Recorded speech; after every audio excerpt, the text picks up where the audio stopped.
தமிழ் திரைப்படத்தின் முன்னணி நடிகர்களையே மிரள வைத்த காமெடி மன்னன் கவுண்டமணி என்ற ஒரு சுவாரஸ்யமான தகவலை பற்றி தான் இந்த பதிவில் நாம் பார்க்க போகிறோம். அதை பார்க்குறதுக்கு முன்னாடி ஹாய் ஃப்ரெண்ட்ஸ், சி இளங்கோ. வணக்கம், welcome back to my channel. நீங்கள் இன்னும் நம்முடைய சேனலுக்கு சப்ஸ்கிரைப் பண்ணலைன்னா உடனே ஒரு லைக் போட்டு சப்ஸ்கிரைப் பண்ணி சப்போர்ட் பண்ணுங்கள். வாங்க பதிவிற்குள் போகலாம். தமிழ் சினிமாவின் உச்ச நடிகர்களையே ஒரு காமெடி நடிகர் மிரள வைத்தார் என்றால் அது நம்முடைய கவுண்டர் கிங் கவுண்டமணி தான். 16 வயதினிலே திரைப்படத்தில் ரஜினியுடன் பத்தவச்சிட்டியே பரட்ட என்ற வசனம் பேச ஆரம்பித்தவர்.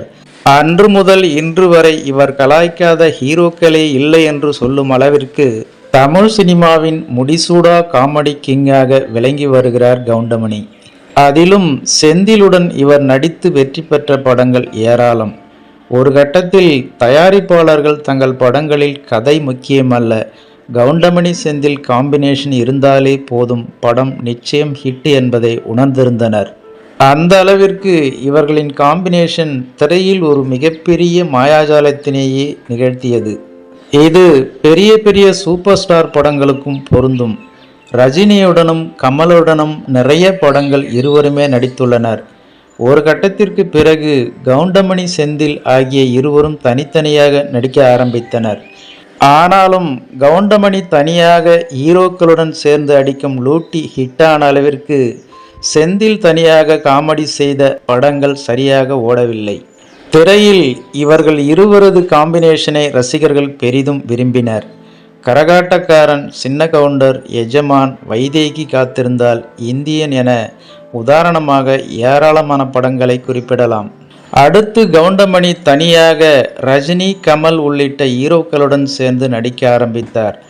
அதில் மன்னன், உழைப்பாளி போன்ற படங்களில் ரஜினிக்கும், சிங்காரவேலன், மகாராசன் போன்ற படங்கள் கமலுக்கும் பெரிய வெற்றியை கொடுத்தன.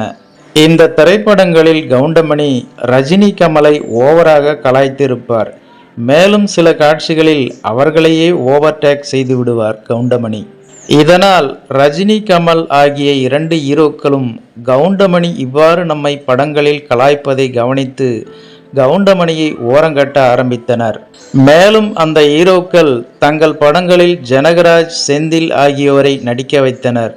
இதனால் ஒரு குறிப்பிட்ட படங்களுக்கு பிறகு கவுண்டமணி இவர்களுடன் சேர்ந்து நடிப்பதை அவர்கள் விரும்பாததால் தயாரிப்பாளர்களும் இயக்குநர்களும் மாற்று நடிகர்களை தேட வேண்டிய கட்டாயம் ஏற்பட்டது.